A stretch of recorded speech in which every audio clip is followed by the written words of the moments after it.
位傳媒朋友。Good morning, friends of the media. Thank you for coming to the briefing. The Chief Executive will say a few words and then she'll take questions. Because of the COVID-19 epidemic, please wear your mask at all times and please keep a distance with each other. Now I'll invite the Chief Executive to speak. Friends of the media and members of the public, today this is the International Women's Day. I would like to wish all women in Hong Kong the best of health and happiness.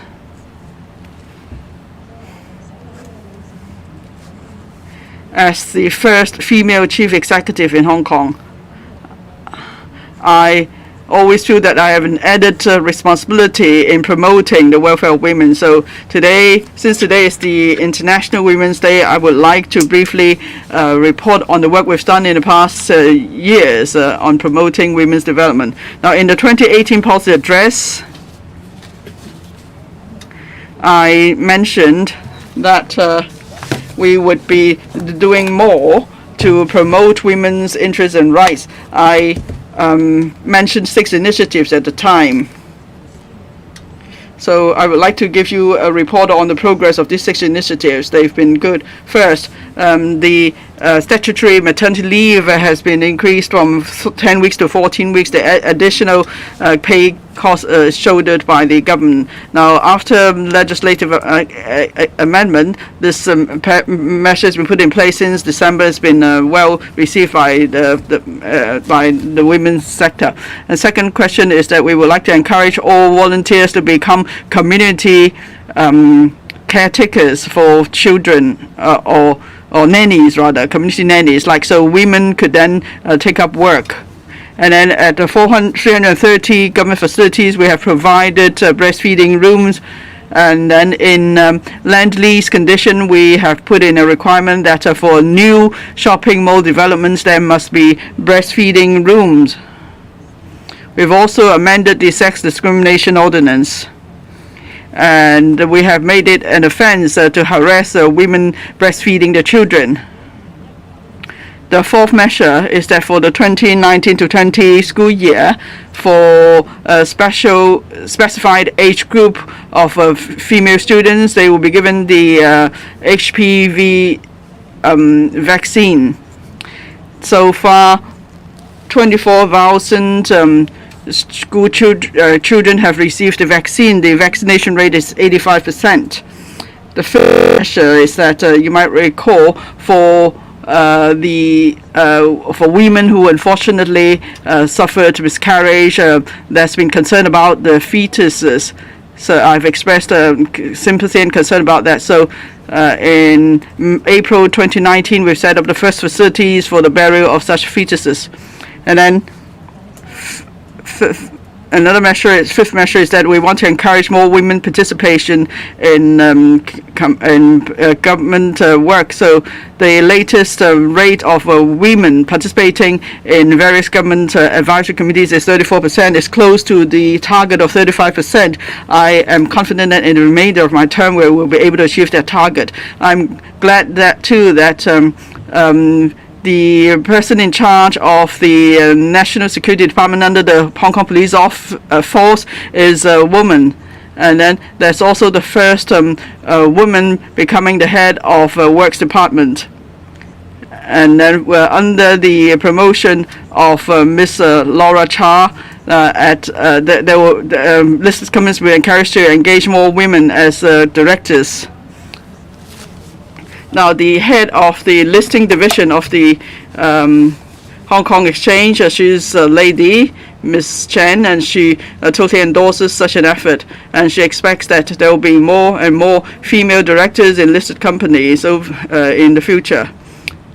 Now, of course, we are still fighting the pandemic and the economy is not doing well. We have a higher unemployment rate. Women in Hong Kong will be under more pressure. So the SL government and myself will certainly make a greater effort to support them.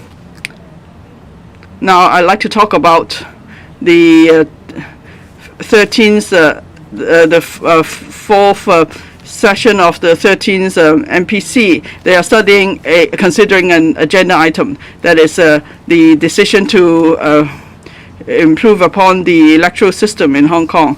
Now, I attended the meeting on Friday last week,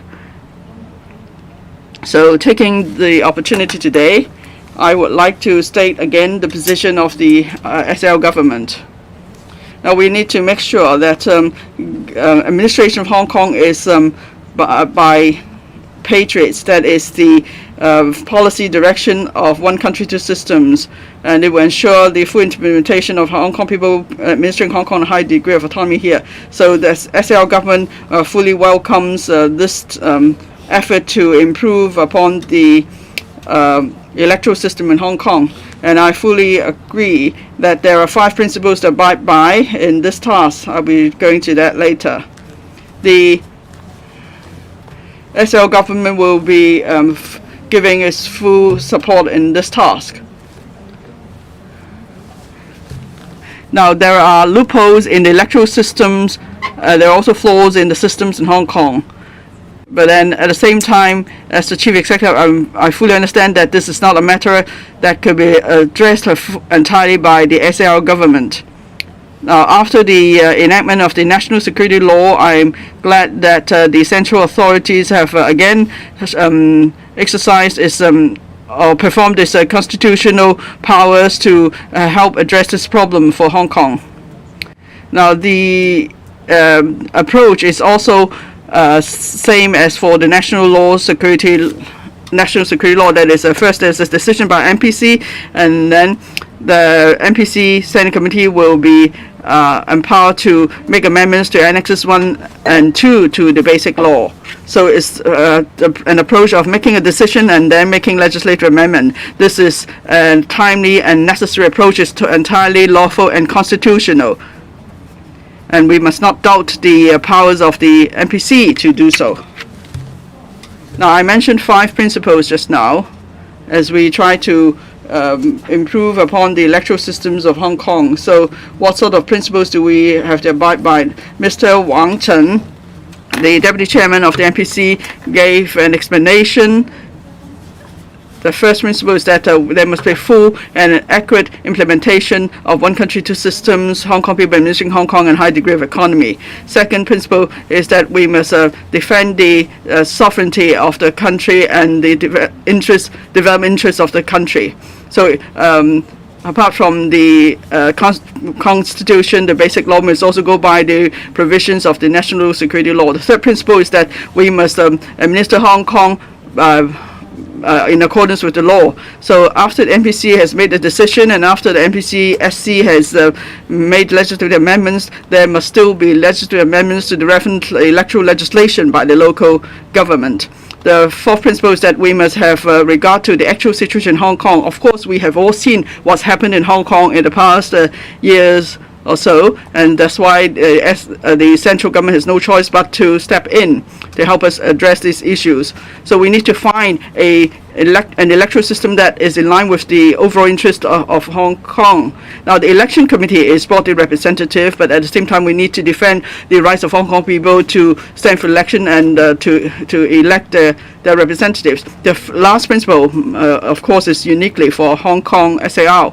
That is, by improving the electoral systems, and we are able to enhance the capacity of SAR to run its own affairs, because we have seen the chaos in the Legislative Council in past years, so it's been difficult for the government to implement policies. These are the 5 principles. Mr. Xia Baolong mentioned this in his in the seminar on the 22nd of February. He mentioned there are 5 principles we have to adhere to, and these 5 principles are in line with the 5 principles he mentioned. And what the government is going to do? Well, there are 3 aspects. First of all, we need to explain things to the public, because originally the MPC task was highly confidential, but now this item has been put on the agenda, and this week there will be a decision to be made. So the SAR government is going to promote or to launch an effort to explain the various issues. As you have seen in the past day or two, I and other members of the ruling team have been trying to explain things to the public, and we'll be doing more of that to various stakeholders. And of course, we're going to make a greater effort as the matter progresses. The first stage will be the next few days. The NPC is now considering this decision. At the close of the NPC session, decision will probably be passed, and so in the next few days we are going to launch an all-out effort to explain things to the public through the media. I understand many in the pro-establishment camp are also doing that. I'm grateful to them for their effort. The second stage is that after the NPC has made the decision, that which includes authorizing the NPCSC to amend Annexes 1 and 2 to the Basic Law. And so there will be concrete details contained in the amended Annexes 1 and 2. During this stage, the Executive Government will be listening to the views of the different sectors of community, will be meeting various groups, and will pass on the views to help the Standing Committee to make the amendments. And the third stage will be the key stage, because then that will be the local legislation stage.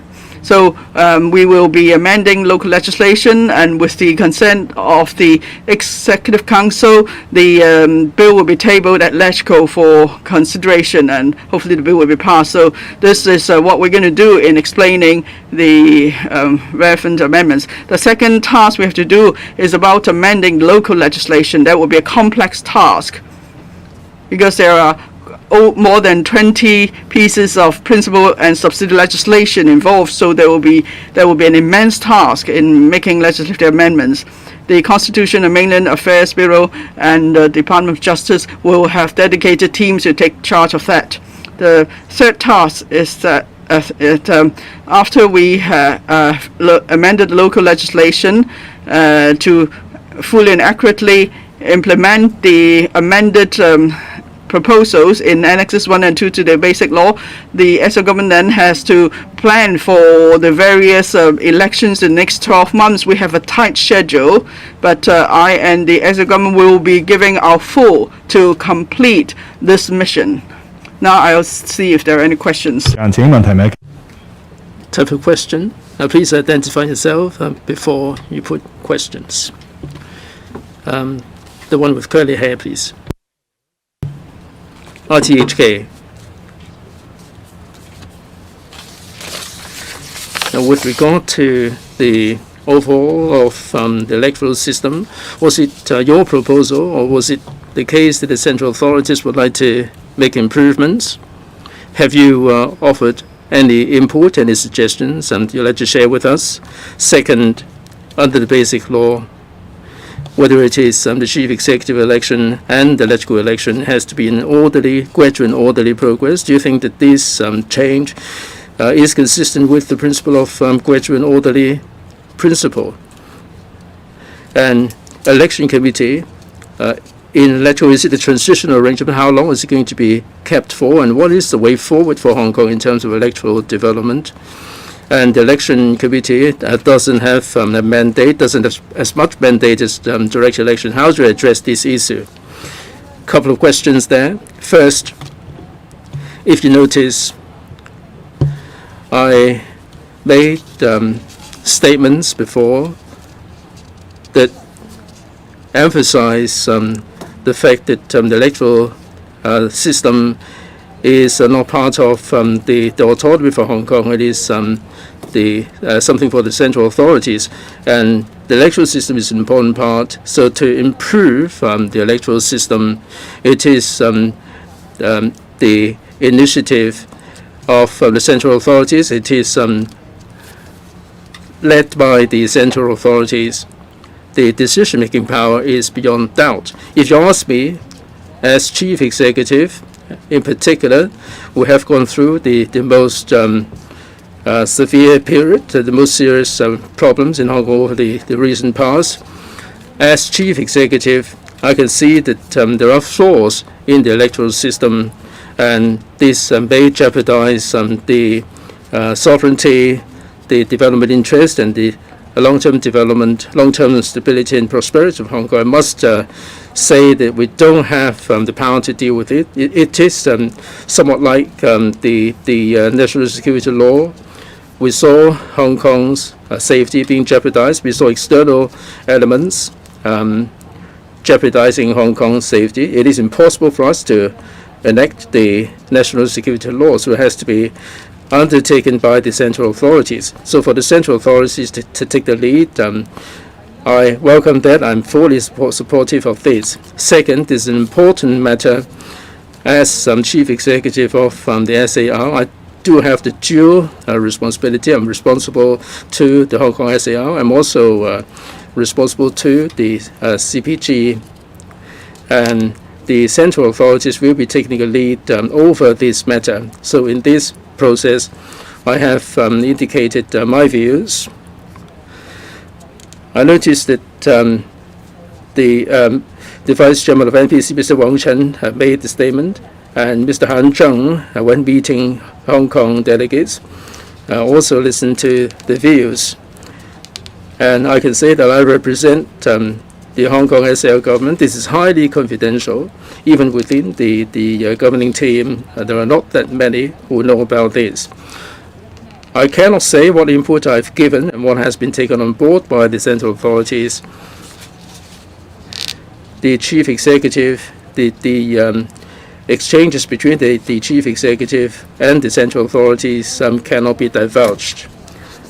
Third, I think you're referring to BL 45 or BL 68 regarding the formation of, or the selection of chief executive and the method for the formation of LegCo, the principle of a gradual and orderly process on the road to universal suffrage. I'm not amending the two articles of the Basic Law, so the gradual and orderly progress still in existence, but it is in accordance with the actual situation in Hong Kong under Article 45.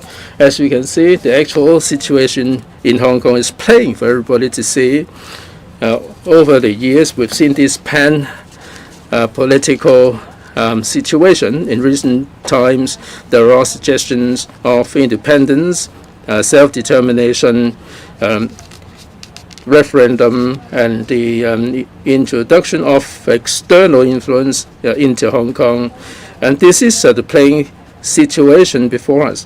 So when the Article 45 is looked at by the central authorities, they would wonder what is what's happening in Hong Kong. If there are flaws in the electoral system in Hong Kong, we have to plug these loopholes, so that the electoral system in Hong Kong can return us back to the basics of the one country, two systems, and also the framework of the one country, two systems. If we're back on the right track, then we can proceed with the gradual and orderly progress. But things have gone astray, so we have to address this particular issue first. As regards the election committee, I don't think I can address the situation now from Vice Chairman Wang Chen's statement. I'm sure that in the decision of the NPC, we will have to reconstruct the election committee. The scale will have to be overhauled. There are speculations whether it should be 1,200. Should it be composed of 4 sectors? Should there be an additional sector? Will the subsectors be fine-tuned? And the method of formation will also be reconstructed. As regards the authorization, what power will be conferred upon the election committee? In his statement, Mr. Wang Chen, the Vice Chairman, also highlighted this. The election committee will be responsible for the election of the chief executive. It will be empowered to elect a larger share of LegCo members. I cannot tell you how big the share is going to be. It will be responsible for the nomination of the LegCo members. So this is not a transitional arrangement per se, with all these functions conferred upon the election committee. In the electoral process, this is going to be a core element of the entire process. For the details, I'm afraid you have to wait a little bit before I can disclose further details. 因為本身個選 Now there is this narrow electoral base. So how could you enhance the composition of the election committee? Well, I am afraid you'll have to wait for the details to be announced later. Next question on the left, the lady in blue, or the gentleman in blue. Mrs. Lam, just now you mentioned that there will be a need for local legislation for the election committee. Does it mean we don't need to go through the 5 steps? Now, if you propose amendments to the electoral election, would still have to be endorsed by 2/3 of the electoral. So why in the past you needed 2/3 majority support from electoral for electoral reforms? How come you could dispense with all these steps now? How are you going to consult the public, or are you just going to consult the PCC members or those whose views are music to your ears? And what if people don't support this electoral changes? They want to keep to the existing system. How can they put forward their views? Another question is, you say it will be an immense task to make legislative amendments. In that case, would you defer the electoral elections? Or would it be, as Ms. Elsie Leung suggested, the election may only be held after December? So what is your assessment? Last question. You mentioned the national security law just now. Many could see, say, for the 47 pan-democrats who've been prosecuted, and in the past, when you announced the enactment of the law was announced, you said it was just to target a handful of people, but now over 100 people have been arrested, and almost all the key figures in the pan-democratic camp have been arrested. So have you actually deceived Hong Kong people? Which media organization are you from? Apple Daily. Thank you. So you've asked 3 questions. First question, I've just explained that. Now, the exercise to improve upon the electoral system is led by the Central People's Government, is constitutional, is lawful. So it is not a 5-step process to improve the system, but rather it is a process led by the CPG. So where does the CPG derive its powers from? That is the Constitution and the Basic Law. Article 31 of the Constitution says that the country could set up a special administrative region. The systems in the special administrative region are to be made in accordance with the laws. But then the highest power organ would be the National People's Congress. And then also in Article 62 of the Constitution, there are at least 3 provisions that are relevant. Article 62(2), that is the MPC has the power to monitor the implementation of the Constitution. Also, it could decide on how the SAR system, SAR determines its systems, and so on. So the NPC is exercising its powers to improve upon the electoral systems of the Hong Kong SAR, and there is a clear constitutional and legal basis for that. Now, if you look at Article 159 of Basic Law, who has the power to amend the Basic Law? That's, of course, the NPC.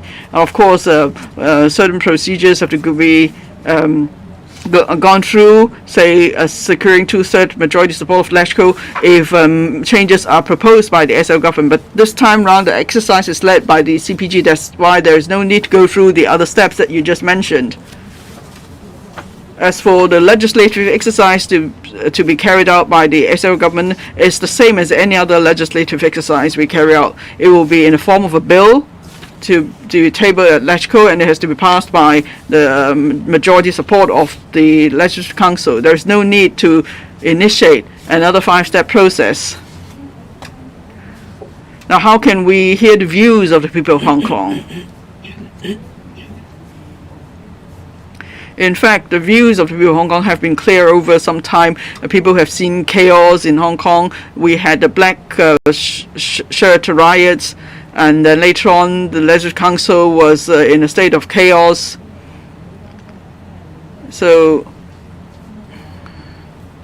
people really don't care much about Electoral anymore because there's so much chaos there, and there was some, verbal violence and even physical violence in the Electoral.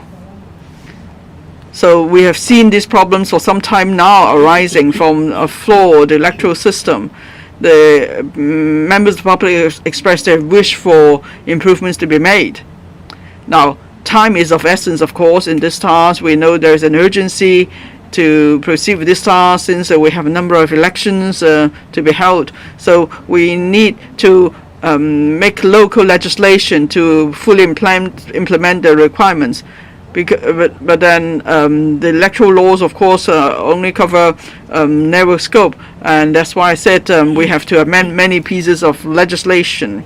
And we'll proceed with the legislative exercise. We will be tabling the bill at Electoral for consideration, and I'm sure Electoral members will listen to the views of their constituents as they consider the bill. And as I've said, we're going to support fully the Electoral's work in that, and we will also be listening to the views of different sectors.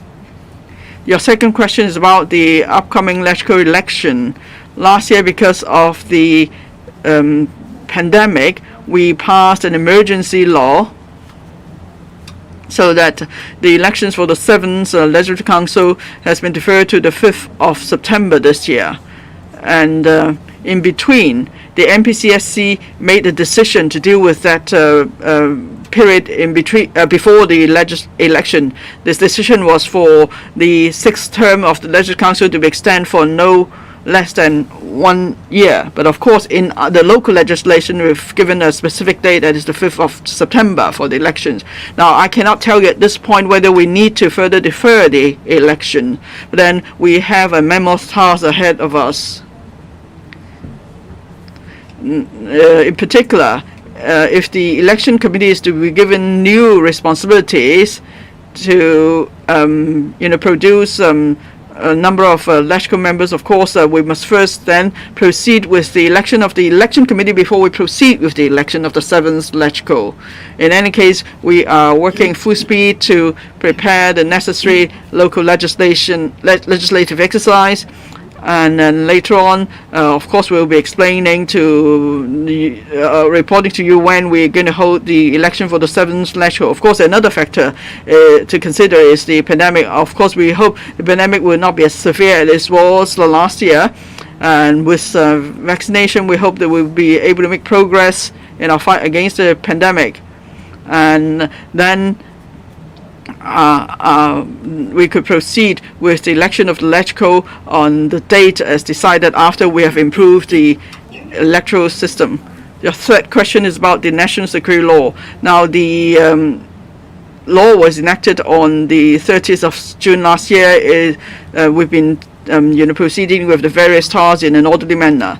There is the National Security Department under the Hong Kong Police Force, and also there is dedicated section in the Department of Justice to deal with the prosecutions in relation to the national security law. I don't want to comment on those who are being prosecuted. Of course, at the end of the day, we have to look at evidence, and it's for the court to decide on whether someone is guilty. But of course, as I have said, with the national security law in place, we're able to restore the personal liberty of most people in Hong Kong. We have a population of over 7 million people. For a prolonged period, people were unable to go out or take the MTR. They dared not give their views. Well, many businesses probably expressed their stance to support the government or the position of the country, but they dared not speak up.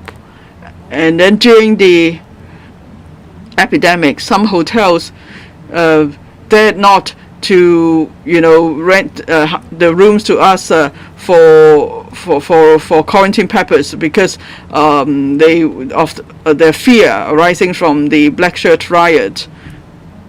So you could ask the majority of the people of Hong Kong whether they are the ones who have now seen their personal liberty being guaranteed. Hello, Mrs. From the South China Morning Post. The first one, with all the drastic changes along with a vetting mechanism, how can you justify that Hong Kong's electoral system will still meet the international standard of democratic elections? You just now said that you will listen to the people's view.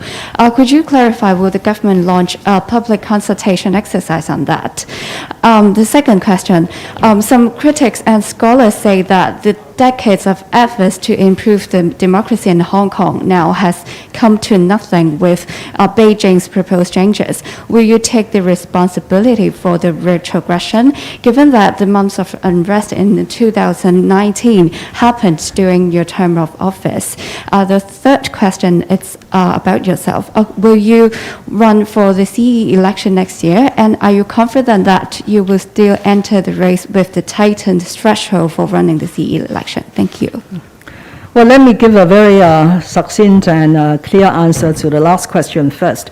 What I'm doing is not about my personal preference or inclination. I'm doing to improve the electoral system in Hong Kong. So I'm not going to give you any reply on that particular question, and I hope that society will move away from looking at individuals, but look at the electoral system that we need to improve.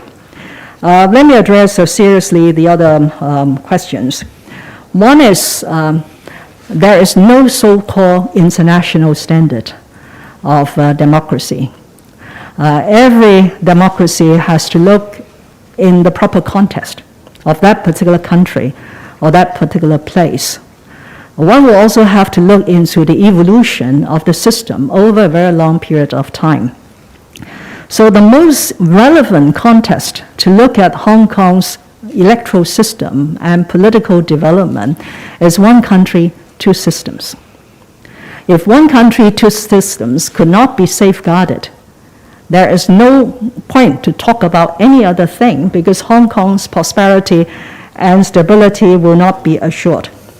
So I hope that Hong Kong people will realize that now what we are now facing is the risks that are being brought by the deficiencies in the electoral system that may even undermine this very important and fundamental principle of one country, two systems. And more so, it may even undermine the fundamental principle of national security, national sovereignty, security, and development interests of the country. Now, since reunification in 1997, because I was personally involved in part of that exercise, the central authorities have been very sincere and very committed in trying to move towards the objective of universal suffrage in the selection of the chief executive. 3 rounds of electoral changes have taken place, but only one was so-called successful. But when one looked back now, perhaps that has created some of the problems that we are now facing. So it would be very wrong to perceive what the central authorities are now doing as a retrogression. It is trying to remedy the deficiencies in the electoral system, put it back into its proper context of one country, two systems, ensuring that we are able to safeguard national security, development interests, and the long-term stability and prosperity in Hong Kong, so that it could then move forward. Because if it is outside those fundamental principles, we will not be making any progress whatsoever, and we may even be facing a lot of risks down the road, as we have seen since the latter part of 2019. The third point about public consultation, as I have said at the very outset, and I want to repeat it again, this time round, the improvements to the electoral system in the Hong Kong SAR in order to implement patriots administering Hong Kong is directed and steered by the central authorities in exercise of its jurisdiction and its constitutional power. And because of the urgency of completing the whole exercise, which involves local legislation, we will not be able to do the so-called extensive public consultations. But we have been listening to the people about the concerns of the electoral system, about the malfunctioning of the Legislative Council in the past. And I'm sure when we present the bill to the Legislative Council for scrutiny, members of the Legislative Council will continue to listen to the views from the public. So that is how we are going to take forward this very important, complicated, and urgent exercise. About your comment of democracy, I have also already responded to. Articles 45, Article 68 have not been changed. So that ultimate objective, taking account of Hong Kong's actual situation in a gradual and orderly manner, we could still move forward and achieve that ultimate objective in giving people one person, one vote in the selection of the chief executive and informing the Legislative Council in future. Now, if you ask me, I'm actually quite gratified that as the chief executive of the Hong Kong SAR, I'm now doing a couple of very important improvements that will ensure the long-term prosperity and stability of Hong Kong, that will safeguard the implementation of one country, two systems. The first one is the enactment and the implementation of the national security law, which has been outstanding. For the last 23 years, Hong Kong is perhaps the only place in the world that has no legislation to safeguard national security. The second thing is now we are improving the electoral system by making sure that whoever is governing and administering Hong Kong in future is somebody who loves the country, who loves Hong Kong. And when I said that somebody, it's not just the chief executive, because if you look at Chapter 4 in the Basic Law, Hong Kong's political structure comprises of the chief executive, the legislative, the judiciary, the district organizations, and the whole civil service. So that's my response to your final point about my own perception of the important assignments that have happened during my tenure. Thank you. Let's take two more questions. Gentleman on the left. Okay, English News, Mrs. Lam. Why should Hong Kong people take these elections, these coming elections, seriously if they think that it's designed to favor certain candidates from pro-establishment parties and there'll be so much vetting and screening involved? Secondly, you mentioned that this time around the CPG would be steering the consultations. Does this mean that elections and reforms are no longer an issue for Hong Kong people in the future? And finally, just on the LegCo election, which was last year was cancelled, you seemed uncertain about whether it would be able to take effect this year. Are you hopeful that it will be able to take effect this year? Thank you. Three questions. One is the improvements to the electoral system in the Hong Kong SAR are not designed to favor someone. It is designed to ensure that whoever is administering Hong Kong is patriotic. And this is only right in terms of political ethics. How could one who is governing a place who is not patriotic to the country? It is inconceivable. So this is the objective of this exercise, and I have to make it very clear that the improvements only seek to ensure that it is patriots administering Hong Kong. And it is only when that is assured, then we could ensure the stability and prosperity of Hong Kong.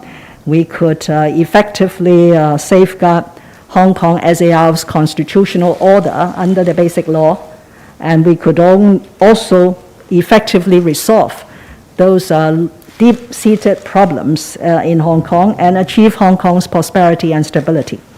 Once Hong Kong people realize all these justifications, I'm sure that they will take these elections very seriously.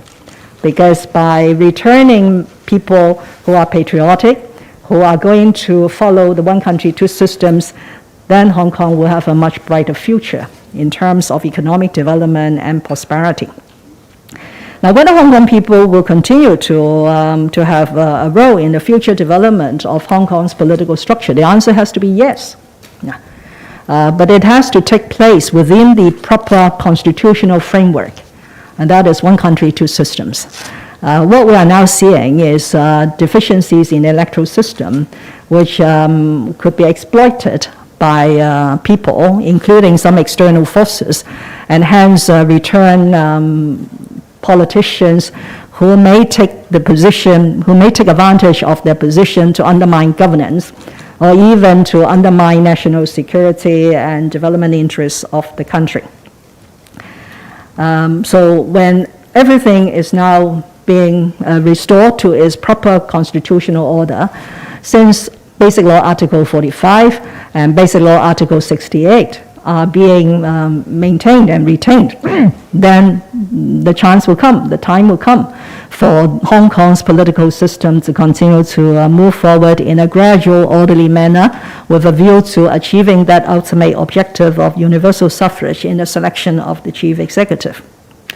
The third question is about the timing of the next general election of the Legislative Council. Last July, because of the very serious COVID-19 pandemic situation, I have no choice but to invoke the emergency legislation to postpone. We are not cancelled, to postpone the election by 1 year to the 5th of September this year. I could not tell you categorically. I will tell you at some point, but at the moment, I'm not yet in a position to tell you whether we could adhere to the 5th of September 2021 as a date for the general election of a Legislative Council, because there are still several steps to be completed before an electoral election could take place under the set of improved electoral arrangements that the National People's Congress is going to make a decision later this week, and then the National People's Congress Standing Committee is going to amend Annex 1 and Annex 2 of the Basic Law accordingly. So, but as our work rolls forward, I will use the first opportunity to tell you when electoral election will take place. Thank you. 最後一條。 Last question, please. On the right, the male reporter. I'm from Now TV, Mrs. Lam. Just now, you mentioned that you have to wait for the election committee to complete its elections before we can proceed with the electoral election. The NPC is going to pass this decision this week, so can we know for sure almost that the September electoral election could not proceed because we have to first proceed with the election committee elections? Second question, some believe that now there's a much less room for the Democrats to run in the election because of these changes. So you say some will benefit, say particularly those from the pro-establishment camp. What is your response? Third question is about Hong Kong people, crossing the boundary again. Now, Vice Premier Hang Jiang said your top priority is fighting the pandemic. So has it to do with the resumption of cross-boundary activities? You have asked 3 questions. First question, the timetable. The MPC, will make a decision, and then the MPCSC will amend the Annexes 1 to 2 to the Basic Law, and the details will be specific then. Now, you assume that every 5 years there will be an election for the election committee in December, but then this may change. That's why we are not able to tell you now whether the September electoral election could proceed as scheduled. And as I've explained, for the so-called December election for the election committee, is not the case that we have to keep to the schedule, that we can't make changes. But as I've said, if we go by logic, we will now have a decision to improve the electoral system, and then the election committee will have a new function to elect among them the members there, electoral members. So logically speaking, we should first proceed with the election committee election before we proceed with the electoral election. But anyway, as I've said, when we have more details about the legislative timetable and so on, then we will give you more information. Your second question. Now, people in Hong Kong, you would usually label someone as a pan-democrat. But then here we're not talking about whether someone are pan-democrats. No, we're talking about those who are not patriotic, who do not love Hong Kong, who undermine the stability and prosperity of Hong Kong, and they undermine the authority of the Central People's Government. They even collude with foreign forces, and they ask for sanctions against Hong Kong and so on. So that's what we're dealing with. We're not talking about whether someone is a Democrat or not. Even for people in the pro-establishment camp, they are all for democracy. They're also serving the people. So if you just put people in two camps, that's a simplistic way to look at matters. Now, we are talking about someone who has to be a patriot. As long as people are patriots, they could still run an election under the new system. Because in the proposed electoral system, the stress is on broad representation. The emphasis is also on putting the overall interests first. So if someone has any views on the work of the SL government, whether they are in favor of government policies or not, it does not matter. As long as they love Hong Kong, they love the country, they could run for election. So it is not really about narrowing the scope for running an election. Well, unless those self-proclaimed Democrats know that they could not meet the criterion of being a patriot. Your third question is my meeting with the Vice Premier. Now, usually when I attend the MPC opening ceremony, I don't have other tasks, so I would usually come back right after the opening ceremony. It was the case especially last year, but this year I've received a notice that I would be received by the Vice Premier on the same day of the and then it's not just me, it's also the Chief Executive of the Macau Special Administrative Region, and also we've been invited to a reception. That's why I stayed an extra day or extra 2 days in Beijing. I only came back last night. And this is the first opportunity for me to report what my work in Beijing. Now, Mr. Han Jing has expressed great concern about Hong Kong.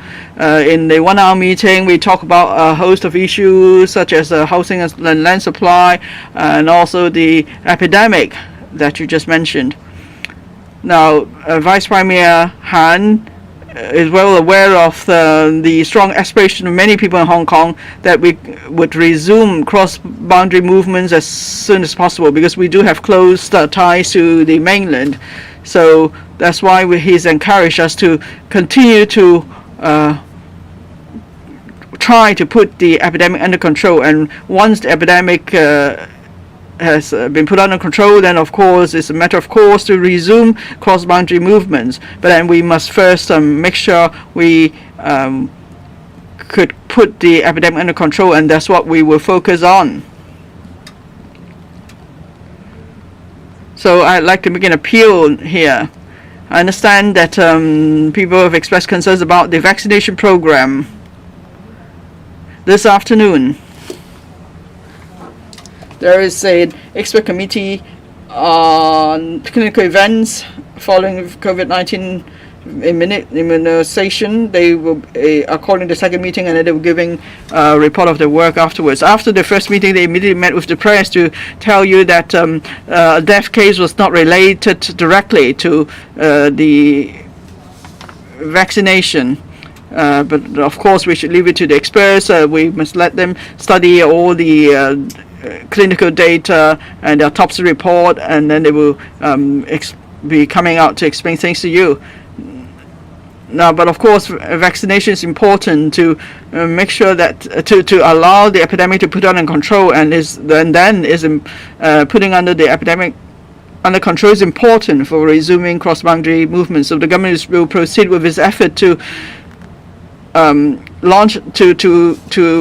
proceed with the vaccination program. Now, the first batch of the BioNTech vaccines arrived yesterday. So now we have over 2.3 million doses of vaccine in Hong Kong. In an hour or so, I think at 2:30, the Secretary for Food and Health and the Secretary for Civil Service will be meeting with the media again to give you the latest progress on the vaccination program. Hopefully, we are able to make the vaccines available to those who need them, and then we will be able to enhance our herd immunity in Hong Kong. The extra government, of course, will follow up with the mainland authorities to see when we could resume gradually cross-boundary movements and also international travel, because as we know, this is very important for our economy and for people's livelihood. Thank you very much.